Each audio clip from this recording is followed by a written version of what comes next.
السلام عليكم كروين أكاديمي كسو دوادا فيديو غلبات مبدأ أفراد waxaa idin tusinayna insha Allah sida saddexdan tilmaamayaal moving average-ka Fibonacci iyo MACD-ga sida ugu darsan lahayd shaxdaada aan ku bilaawno moving average markaa rabtid inaad indicator ku darsatid inta ku dhufanaysaa moving average badankood intii ku jiraan anaga waxa u baahnaa saa idiin sheegay EMA la meeshan ku qoraysaa waa kana moving average exponential kana isticmaalina ku dhufsanayna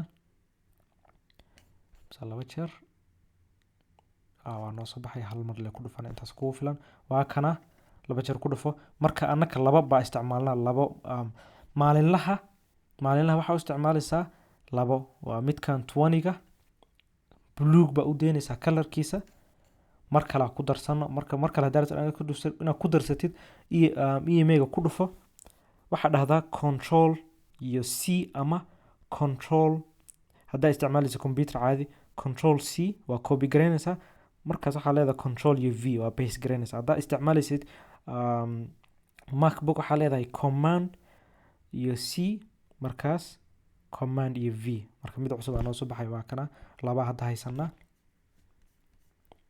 marka waa ku dhufanayna laba jeer hadda kana bedelanayna color guduud ka dhiganayna kan guduud ma aha laga yaabaa marka midka guduudka waxa waaye waa 50 EMA numberkan kaliya bedelaysa inta ka bedelay wax kale ma bedelaysid source-ka close u deynaysa oo close-ka waxa waaye qiimaha markuu xirmo meeshaas uu calculation ka xisaabinta ka sameynaya waa isticmaali kartaa open high iyo low iyo wixii lamid ah laakiin close baa anaka isticmaalna style-ka wax intaas color-kii waxa bedelaysa waa kana marka EMA-ga waa noo soo baxay 50 EMA-ga oo ku darsatay qiimaha suuqa markuu jihaysan yahay wuu tixgelinayaa mar walba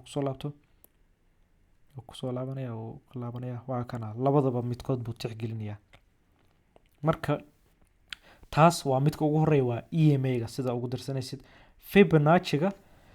Fibonacci-ga inta ma darsanaysid waxa uga darsanaysaa meeshan dhinacan xagana ku dhufanay waa kuwana Fibonacci kiyaal kala duwan ka isticmaalna waa retracement waa kan Fibonacci retracement marka Fibonacci retracement aan dhahno haduu qiimaha suuqa haduu joogay meeshan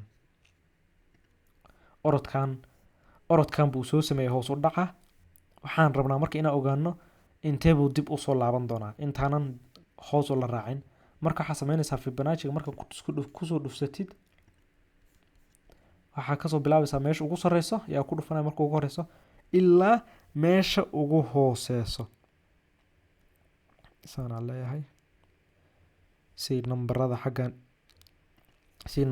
ay ku soo warmaan marka waxa saadaalinta waxay tahay waxa rabnaa inaan ogaano ilaa intee uu soo laaban doona badana wuxuu dib ugu soo laabanaya kan ama kan aragno siideyno qiimaha uu soo laabtay kan uu ku soo laabtay orodka kaloo bilaabo wakaasa hoos u dhaca marka Fibonacci-ga saddexdan ama afartan number see ula soo haraysaa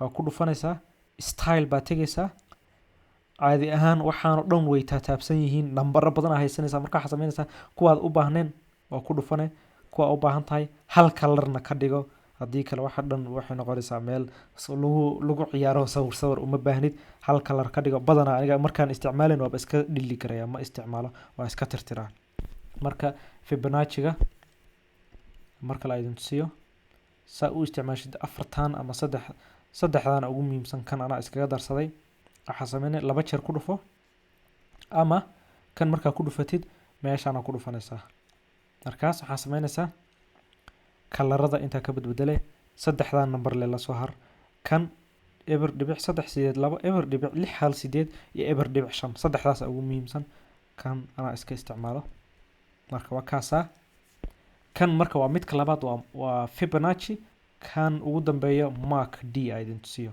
MACD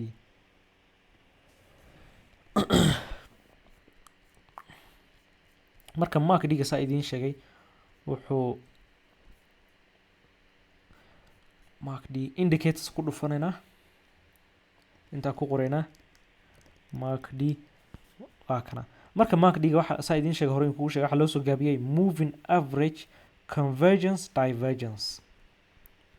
taas macnaheedu waxa waaye baararkan muhiim ah. baararkan waxa ay kaliya ku tusinayaan waa labadan line marka ay isku dhow yihiin waa way yar yihiin, markay kala fog yihiinna way soo weynaadaan. saa u jeedaan hadda inta way kala fog yihiin labadan lineka blue iyo linekan orange-ga way weynaanaysaa, markay isku dhow yihiinna waa yar yihiin aad baarar marka muhiim ahan. marka la sameynaysa kan ku dhufo setting hadaa rabtid inaad tagdid laba jeer ku dhufo ama baarka laba jeer ku dhufanaysaa ama line yaashana laba jeer ku dhufane. markaas style tag histogramkan kusoo baxaya ku dhufo, uma baahnid MACD-ga u baahanta signalkan uma baahan. MACD-ga colorkana blue iskaga dhigo. marka MACD-ga saa idiin sheegay markuu marna waa convergence, marna qaab qiimaha suuqu la socda, marna wuu ka soo horjeedaa. marka anaga muhiimadda waxay tahay wax raadinayna markuu ka soo horjeedo baa raadinayna. saa u jeedaan qiimaha suuqa hadda markii inta laga soo bilaabo hoos u dhacay hoos u socday ilaa inta. MACD-gana muxuu sameynaa wuu la socdaa, hoos u raacaya, hoos u socdaa. laakiin markuu MACD-ga meeshan soo gaaray inta kor buu aaday. meeshan MACD-ga kor buu aaday. okay kan maahan example fiican, kan maahan raadiyo mid fiican oo si fiican ay u soo kala horjeedaan badanaa way isla socdaan. waa kana kan camal kana mid fiicana tusaale fiican waa kana.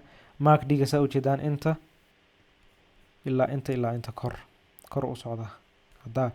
haddaan ku sawirno labadan dooxad iyo dooxadan, marka dooxadyaasha ka hadlaya waxa waaye waa dooxadan iyo dooxadan kale. marka muxuu sameynayaa kor buu u socdaa kor. kanna muxuu sameynayaa hoos buu u dhacayaa. kana inta ilaa inta hoos buu u socdaa. kan hoos u socdaa, kanna kor u socdaa ilaa xaggan kor u sii aadaya. marka maxaa waaye markuu ka soo horjeedo divergence waxa loo yaqaan ama ka soo horjeedo qiimaha suuqa, taas maxayna tusinaysaa inuu suuqa kor aadi doono. waa kana hoos u soo aaday markaas suuqa kor waad u kala firay zaid u kala firay. waa kaasa marka waxa raadinaa waxa waaye markuu qaabka qiimaha ka soo horjeedo.